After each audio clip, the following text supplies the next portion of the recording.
Dieu a un plan pour moi. C'est un plan de bonheur.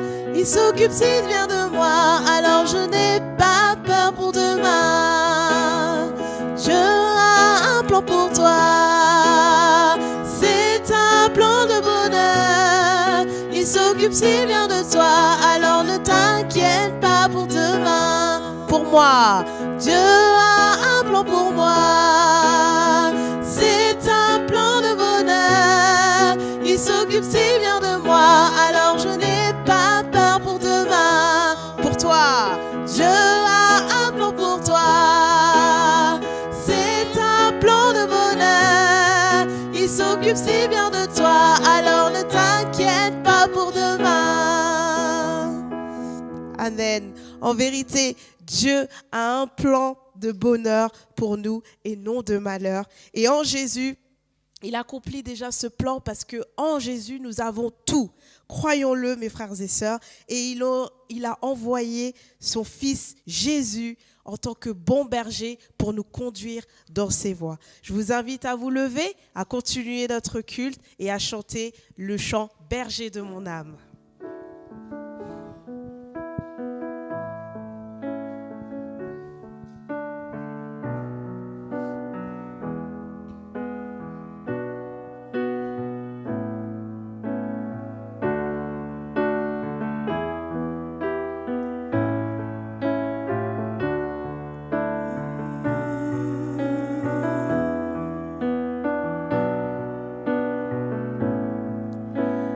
Berger de mon âme, je m'abandonne à toi. Où tu me conduiras, je te suivrai. Car j'ai fait le choix d'obéir à ta voix. Où tu me conduiras, j'irai. Berger de mon âme, nous chantons. Berger de mon âme, je m'abandonne à toi. Où tu me conduiras, je te suivrai. Car j'ai fait le choix d'obéir à ta voix. Où tu me conduiras, j'irai. Dans les verts pâturages. Dans les verts pâturages ou près des courants d'eau, le berger de mon âme est avec moi. S'il faut gravir la montagne, suivre la vallée profonde, le berger de mon âme me guidera. Car il est berger de mon âme, je m'abandonne à toi. Où tu me conduiras, je te suivrai. Car j'ai fait le choix d'obéir à ta voix. Où tu me conduiras, j'irai. Berger de mon âme, berger de mon âme, je m'abandonne à toi. Où tu me conduiras, je te suivrai. Car j'ai fait le choix d'obéir à ta voix. Où tu me conduiras, j'irai. Psaume 104 au verset 4. Il fait de ses anges des vents et ses serviteurs des flammes de feu. Le Seigneur fait de nous des flammes de feu au travers du Saint-Esprit. Donc réjouissons-nous pour le don du Saint-Esprit qu'il nous a donné. Chantez avec moi, une flamme en moi. Et je vous invite à nous accompagner dans ce chant en tapant des mains. C'est parti.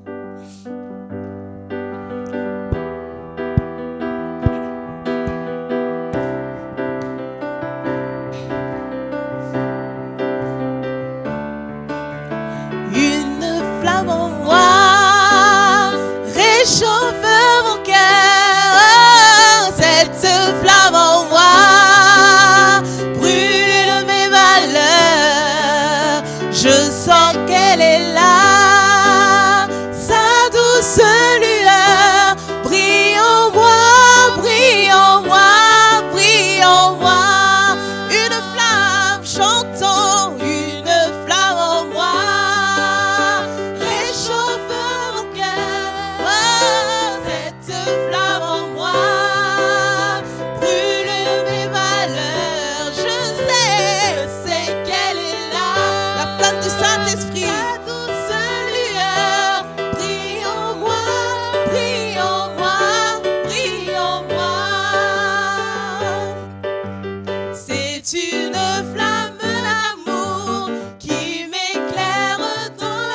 Gloire à Dieu.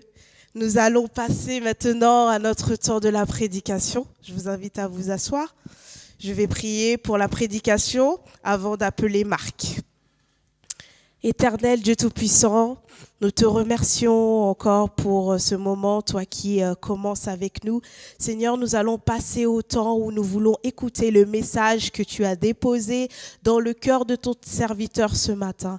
Seigneur, je prie pour que tu puisses encore ouvrir nos cœurs et que nos cœurs soient des terres fertiles dans lesquelles tu vas déposer ton message au travers de ton serviteur Marc. Je prie, Seigneur, pour que il n'y ait que ton message qui soit déposé ce matin, que sa chair se taise, mais que seul ton esprit puisse se vivifier afin qu'il puisse transmettre ton message, Seigneur. Et je prie pour nous qui allons l'écouter, que nous puissions vraiment ne pas simplement nous borner en écouteurs oublieux, mais que cela puisse réellement pénétrer en nous et produire du fruit. Et cela dans le nom puissant de ton Fils Jésus-Christ. J'ai ainsi prié. Amen.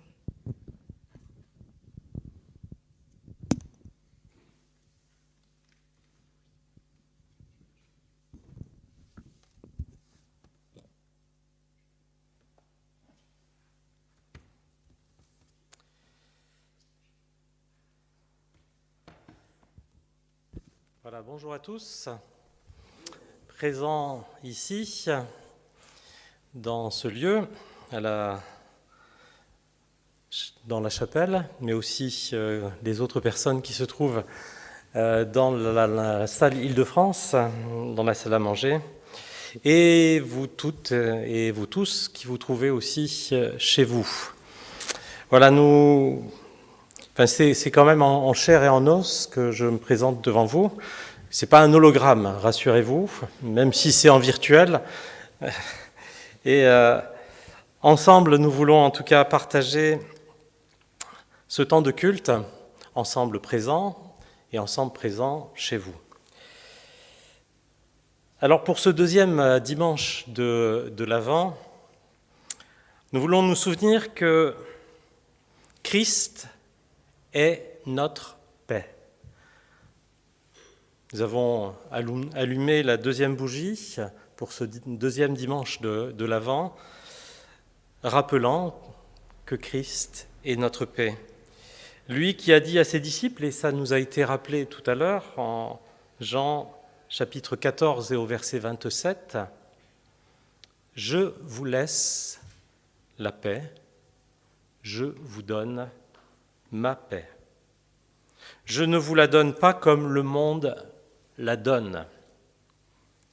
Ne soyez pas inquiets et n'ayez pas peur. »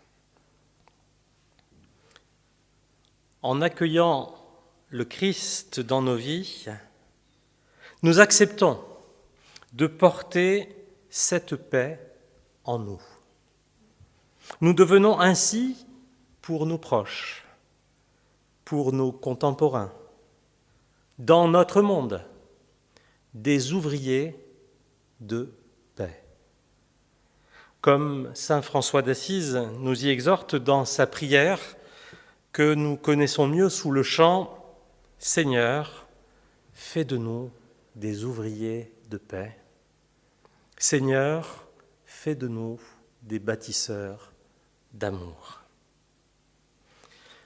C'est pourquoi, en ce deuxième dimanche de l'Avent, où nous avons allumé la bougie de la paix, notre communauté veut rappeler notre responsabilité d'être porteurs de la bonne nouvelle que les anges ont proclamée lors de la naissance de notre Sauveur Jésus, cantique repris en Luc, chapitre 2 et le verset 14.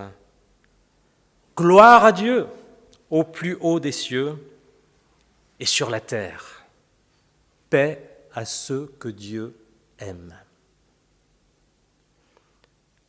Année après année, en concertation avec les autres églises baptistes membres de l'EBM international, nous consacrons chaque premier dimanche de l'Avent à la mission.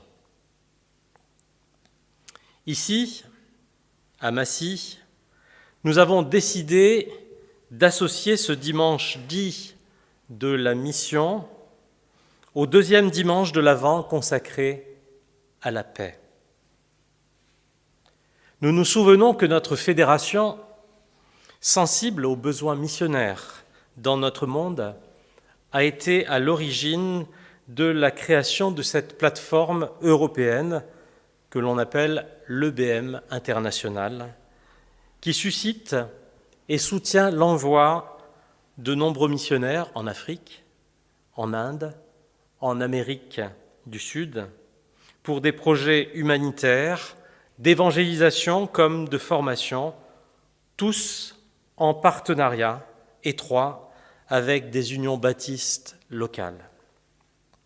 Ensemble, nous œuvrons ainsi pour la paix et pour apporter la paix là où la guerre fait rage, là où la famine détruit, là où la corruption gangrène, là où la pauvreté sévit.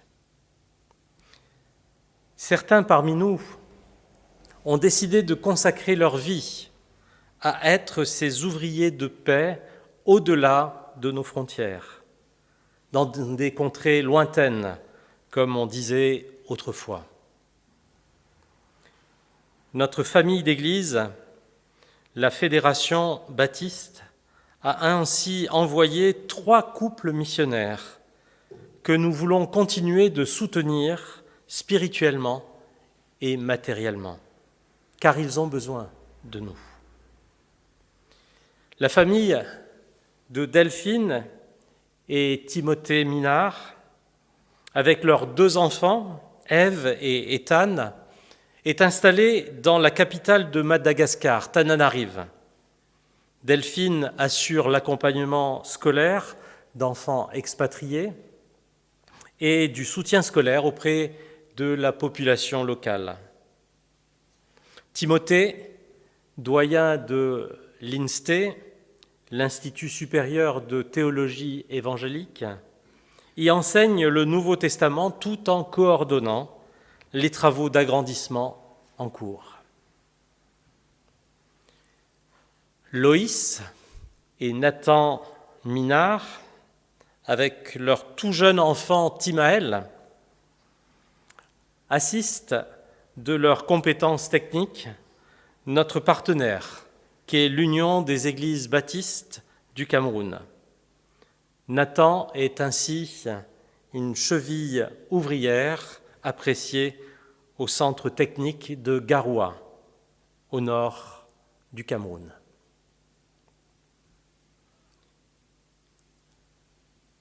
Alice et Daniel Célie, autrement appelés Malaikam et Pafon, ont commencé un travail de formation biblique auprès des communautés chrétiennes miennes.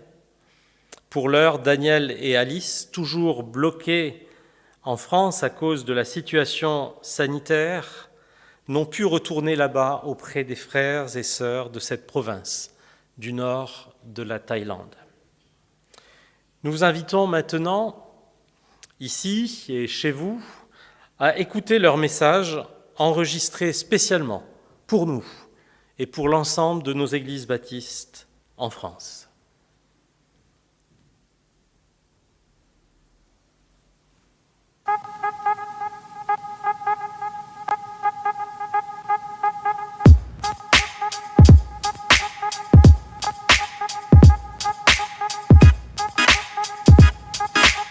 Le psaume 99 déclare « Le Seigneur règne et les peuples tremblent ». Comme vous en France, notre année 2020 a été fortement chamboulée par la Covid-19. Certes, à Madagascar, il y a eu beaucoup moins de morts que dans d'autres pays comme en France, mais tout de même, nos habitudes, notre vie sociale, notre vie d'église et bien entendu notre mission ont été chamboulées par cette épidémie. Nous avons notamment dû renoncer à venir vous rendre visite en juillet-août. Nous avons passé les grandes vacances d'hiver austral confinés à Tananarive, chez nous. À l'ISTE, l'Institut supérieur de théologie évangélique, l'année académique 2019-2020 a aussi été perturbée, notamment par 2 périodes de confinement, une première en avril, puis une seconde en juillet-août. Mais malgré cela, nous sommes reconnaissants car nous avons pu terminer cette année académique, certes non sans peine et avec un peu de retard, mais nous sommes reconnaissants tout de même d'avoir pu terminer. Nos vies et nos programmes ont été chamboulés par cette épidémie. Mais le Seigneur règne. Et nous pouvons témoigner que, au milieu de ce chamboulement, nous l'avons vu agir, nous l'avons entendu parler. Nous avons pu vivre des temps privilégiés, notamment en famille. Nous avons pu réfléchir, nous avons pu prier sur ce qui fait le sens de nos vies, sur ce qui reste lorsque tout est ébranlé. J'ai pu pour ma part avoir du temps aussi pour bien avancer dans mes projets d'écriture. Mon épouse Delphine a aussi pu trouver un nouveau travail en tant qu'assistante sociale qu'elle n'aurait probablement pas pu trouver si nous étions rentrés en France comme prévu initialement. Et puis depuis le mois de septembre, les activités ont repris plus ou moins leur cours, nos enfants ont fait leur rentrée au collège, les cultes ont repris à l'église après 6 mois d'arrêt. À l'ISTE, la rentrée a pu avoir lieu début octobre comme d'habitude. Nous avons même un bon nombre de nouveaux étudiants, ce qui est réjouissant dans ce contexte. Et puis le développement de l'ISTE se poursuit, on a des bâtiments tout neufs. On a aussi un nouveau programme de Master 2 qui est mis en place cette année. L'hiver ici est fini. Les jarcandas en ce moment sont en fleurs. C'est un peu le printemps austral. Et puis la chaleur, bien sûr, est de retour. Et quelque part, on sent que la vie reprend son cours. Mais même dans cette nouvelle saison, notre prière, c'est que nous puissions chercher, premièrement, le règne de Dieu. Recevez encore nos salutations depuis Tananarive, de la part de toute notre petite famille, et encore un grand merci pour votre soutien.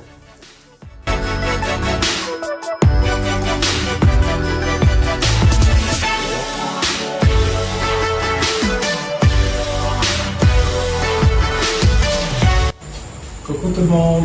Hello. Alors merci pour les prières. Notre voyage de retour à Garoua s'est très bien passé. Voilà, ça fait quelques semaines qu'on est là à Garoua. J'ai repris les activités au CTG au collège. On a commencé à revoir un peu tout le monde. Et voilà, tout se passe bien. Il faut se remettre dans le climat. On est arrivé sur une période humide. La saison des pluies est terminée. Et maintenant nous sommes sur une phase sèche. Et il faut savoir que cette année, la saison des pluies n'a pas été terrible, ce qui fait qu'avec les manques d'eau, le barrage hydroélectrique qui nous fournit en électricité a des gros soucis, ce qui fait qu'on a régulièrement des délestages électriques, ce qui n'est pas évident, et avec des coupures d'eau, puisque l'alimentation en eau, il y a besoin d'électricité, donc ce qui fait que les semaines ne sont pas évidentes à passer. Et ça ne va pas aller en s'améliorant, puisqu'on attend la prochaine saison des pluies pour pouvoir re-remplir le barrage. Voilà, donc en tout cas, merci Seigneur, tout va bien quand même. Donc on voulait vous remercier, c'est vrai, on vient d'arriver parce qu'on était en tournée. On voulait vraiment remercier toutes les églises de nous avoir reçus, vous remercier pour vos prières. On voulait vous partager aussi de vive voix la guérison complète de Timae. La grande surprise de tout le monde, des médecins, vraiment une guérison miraculeuse. Donc on voulait vraiment remercier chacun d'avoir prié pour cette énorme foi qu'on avait pour nous, pour notre famille. Et pour nous, c'est une grande joie de vous le partager. Donc on voulait vraiment vous remercier et voilà, à une prochaine fois. Soyez bénis. Bye.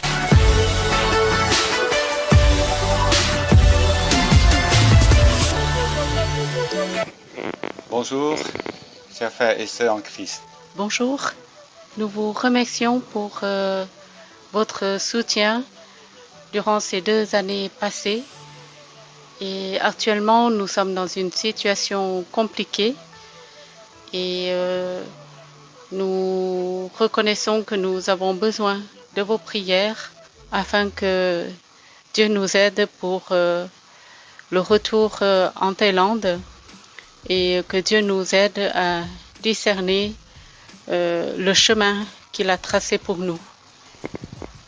Voilà, c'est vrai que nous sommes bloqués en France depuis septembre. Nous sommes rentrés pour le mariage de notre deuxième fils, en espérant pouvoir y retourner début septembre pour continuer notre mission en Thaïlande.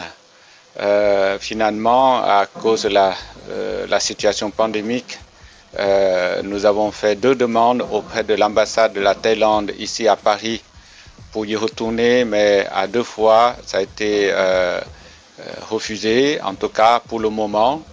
Bien que nous pouvons y retourner, notre visa finit fin décembre.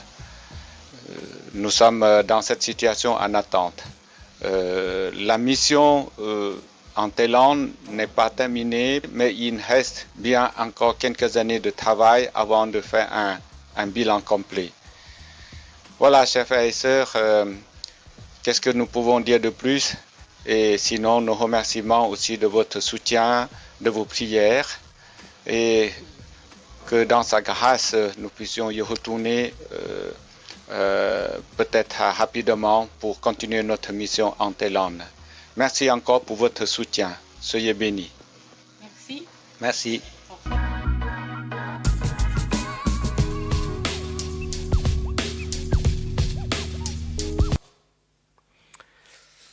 Voilà, notre communauté, notre Église est une des églises qui soutient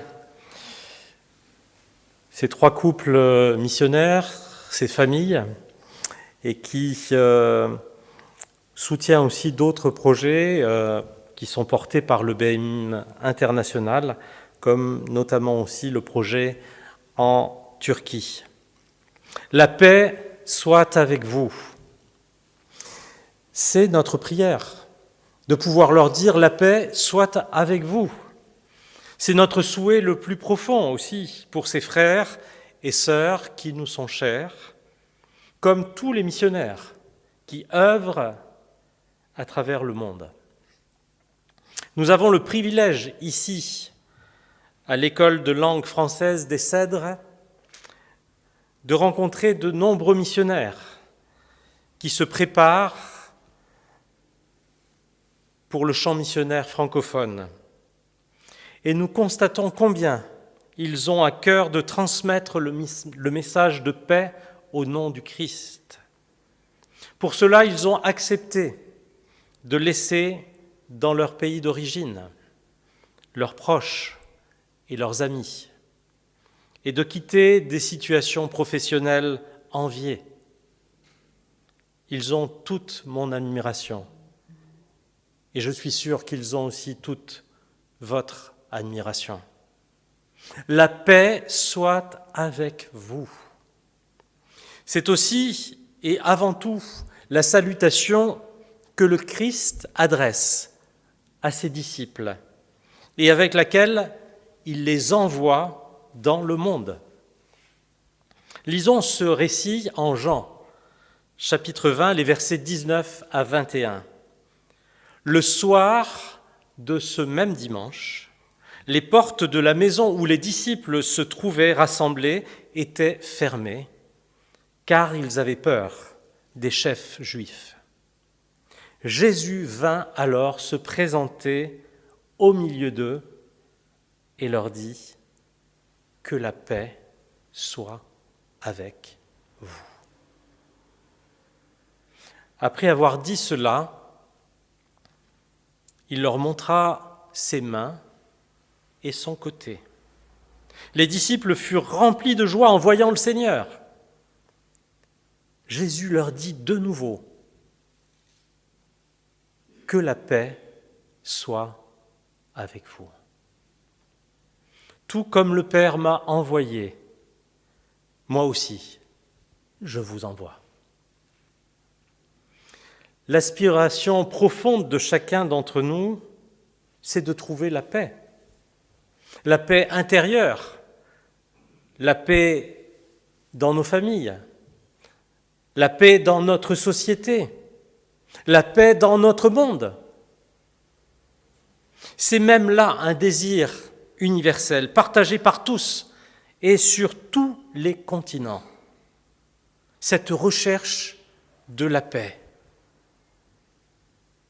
Dieu, le Créateur, souhaite que ses créatures vivent en paix, même le loup avec l'agneau, selon le livre du prophète Ésaïe au chapitre 65. Shalom. Pour autant, la paix dont parle la Bible n'est pas la seule sérénité, la simple tranquillité, la légitime quiétude, quand tout est bouleversé autour de soi, comme ça peut être le cas à l'heure actuelle avec cette pandémie autour du coronavirus,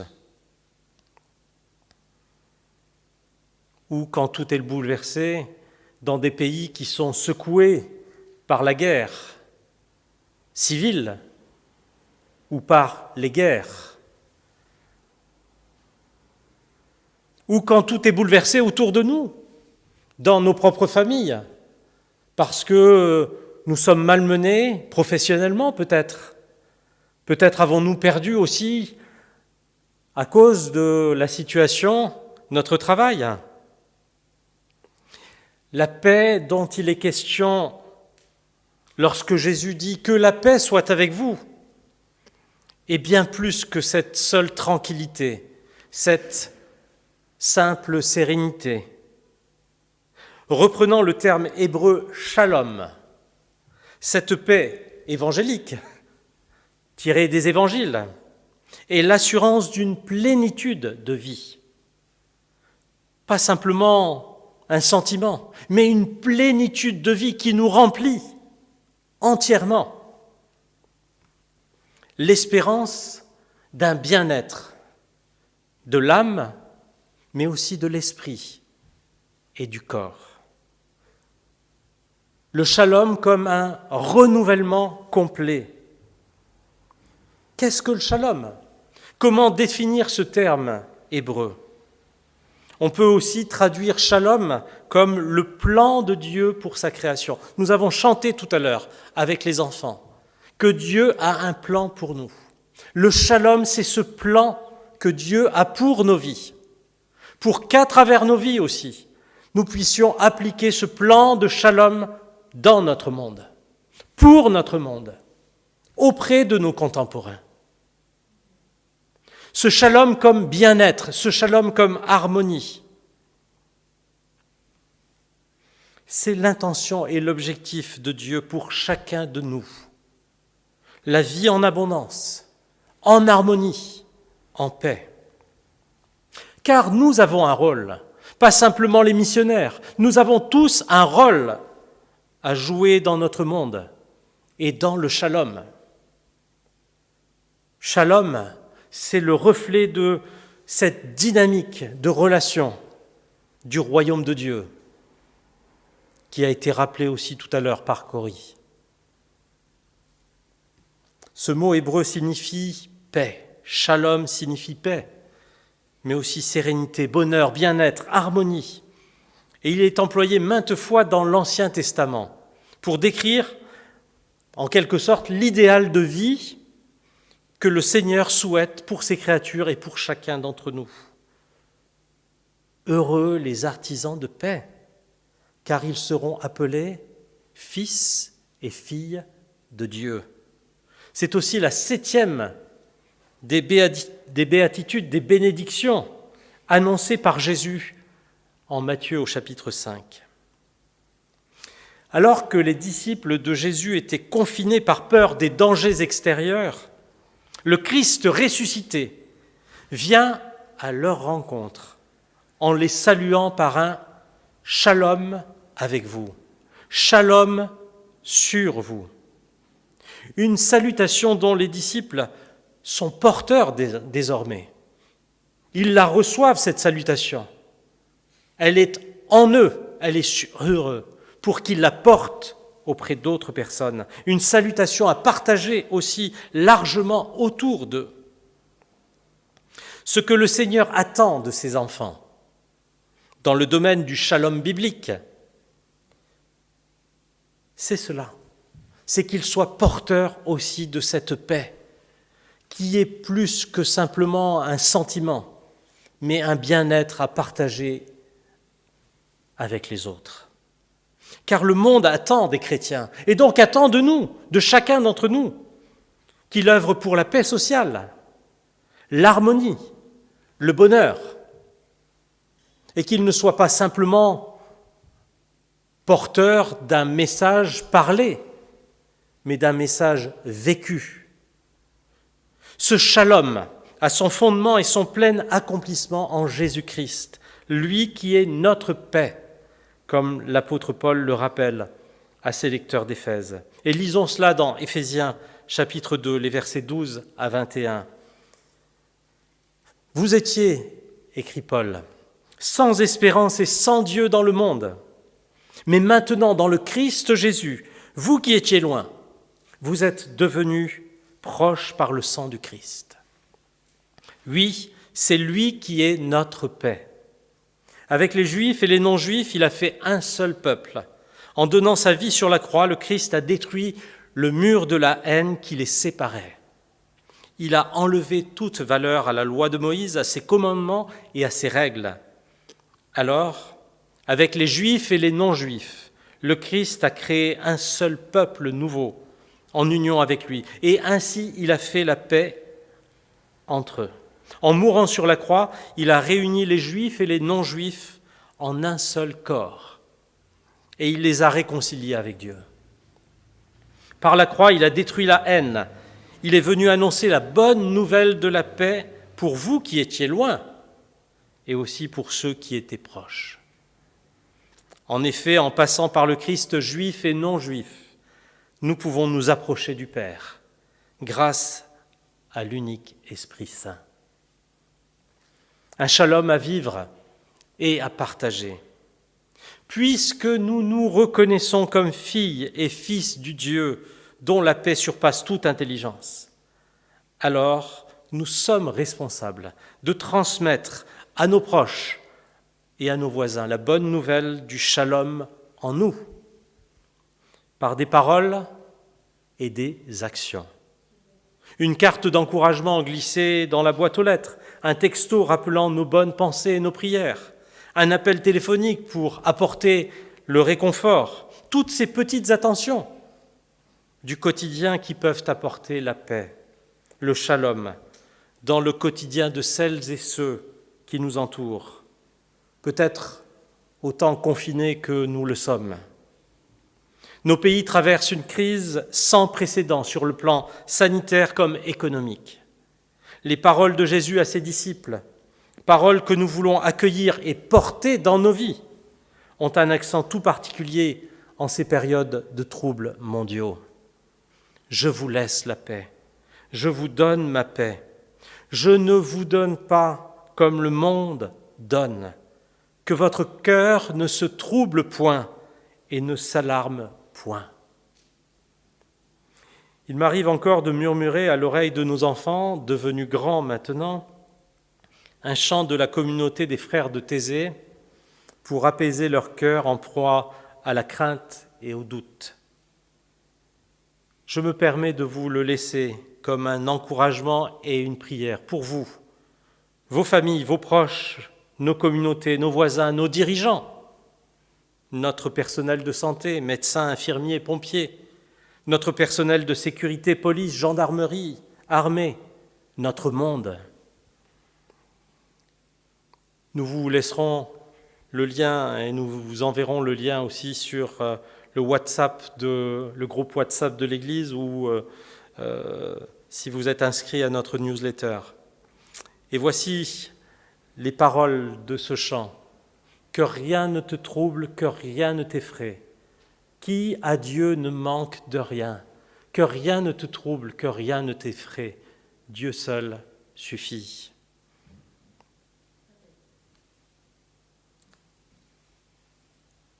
Que la grâce et la paix de Dieu soient notre force, et en particulier celle de nos missionnaires. Qu'elle les accompagne et nous accompagne tout le jour et tous les jours. Prions aussi pour nos proches, avec lesquels nous sommes peut-être confinés dans un même lieu. Que nous sachions vivre en paix avec chacun. Prions pour nos proches qui sont loin de nous. que nous sachions leur communiquer au milieu de nos inquiétudes et sachant leurs inquiétudes, que nous leur communiquions la paix dont ils ont besoin.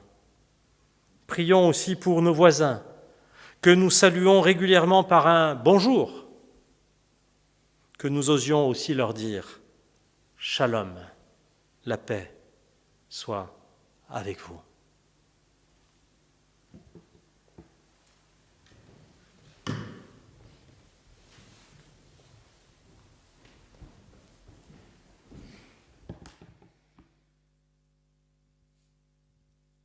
Je vous invite à la prière.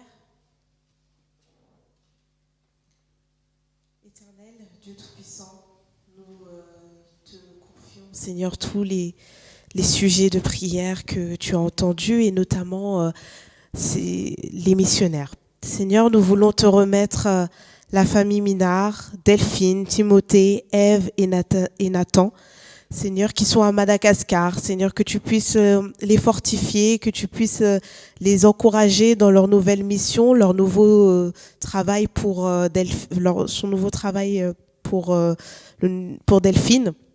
Seigneur, que tu puisses aider encore à leur intégration, car ça fait pas longtemps qu'ils sont arrivés. Seigneur, que tu puisses les porter et nous voulons déclarer la paix sur eux dans leur quotidien. Seigneur, nous te remettons Nathan, Héloïse, Timaël, Binard, qui sont au Cameroun. Père éternel, que tu puisses vraiment les fortifier dans ces moments de sécheresse. Seigneur, que tu puisses vraiment renouveler les forces de tes servants et que la paix leur soit donnée. Je prie aussi pour Alice et Daniel Célie.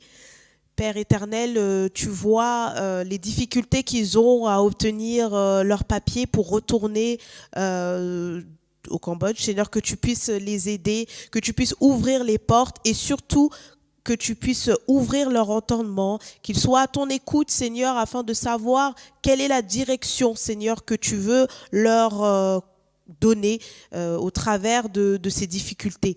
Seigneur, que le plan que tu as pour eux leur soit communiqué, Seigneur, et qu'ils puissent prendre part, Seigneur, complètement à ce plan. Et je prie aussi pour nous, Seigneur, que nous soyons réellement des ouvriers, des artisans de paix, Seigneur, dans notre entourage. Seigneur, donne-nous les mots, donne-nous la sagesse, Seigneur, que peut-être nous manquons des fois. Donne-nous, Seigneur, de porter ton message, Seigneur, dans notre famille, porter ton message de paix dans nos couples, dans nos relations avec nos enfants, dans nos relations avec nos frères et sœurs. Seigneur, que nous soyons des artisans de paix, Seigneur. Que vraiment tu nous aides. Saint-Esprit, aide-nous à être créatifs, aide-nous à avoir les bonnes paroles au bon moment, Seigneur. Vraiment, sois avec nous et conduis-nous durant toute cette semaine, mais encore dans les jours à venir, Seigneur, que notre cœur ne se trouble point. Que notre cœur ne se trouble point. Que ces paroles résonnent en nous durant toute cette semaine. Dans le nom de Jésus-Christ. Amen.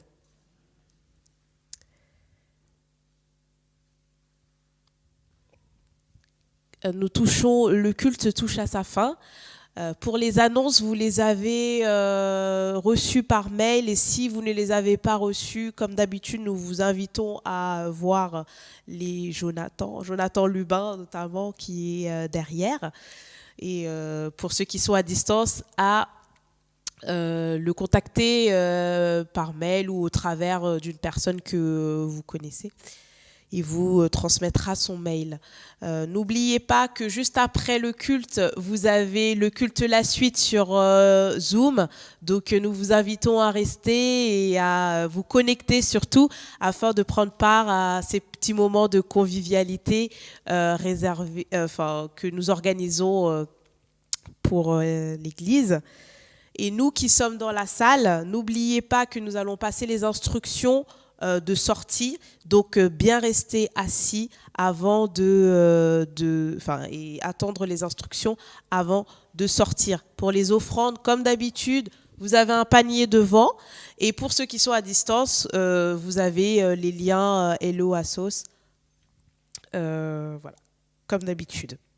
Je vais réinviter Marc pour la prière d'envoi, puis nous prendrons un dernier chant.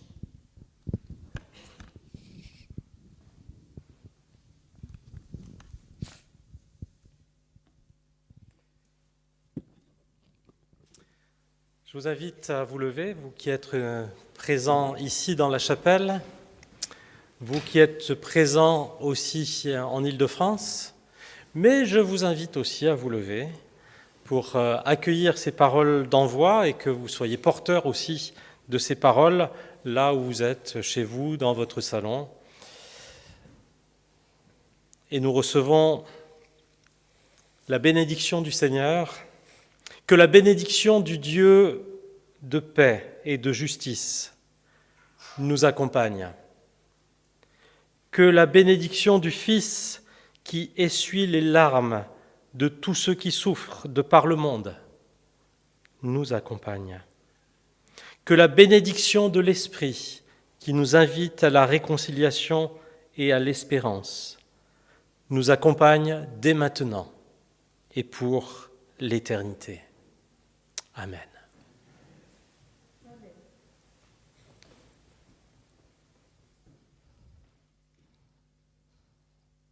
Faisons écho à ce temps de l'Avent en chantant un cantique de Noël qui s'appelle « Écoutez le chant des anges ».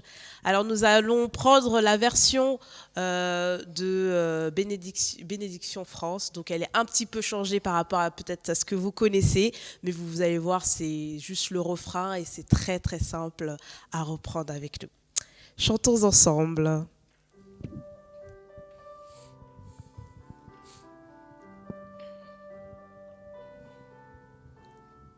Écoutez le chant des anges, vient d'éclater dans les airs.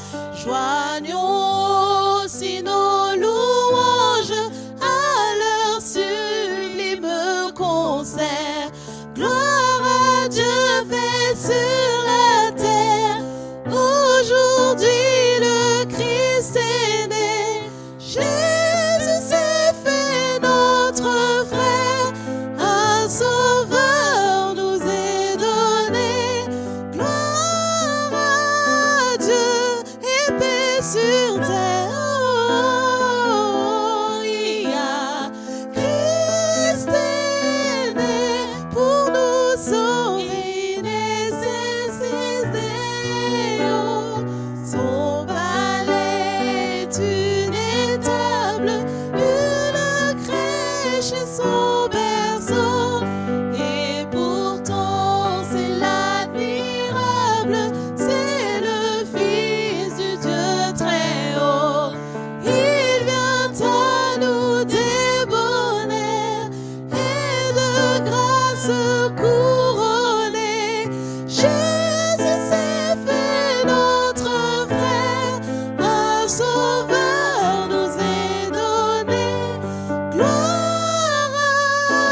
dimanche à tous et bonne semaine avec la paix du Seigneur.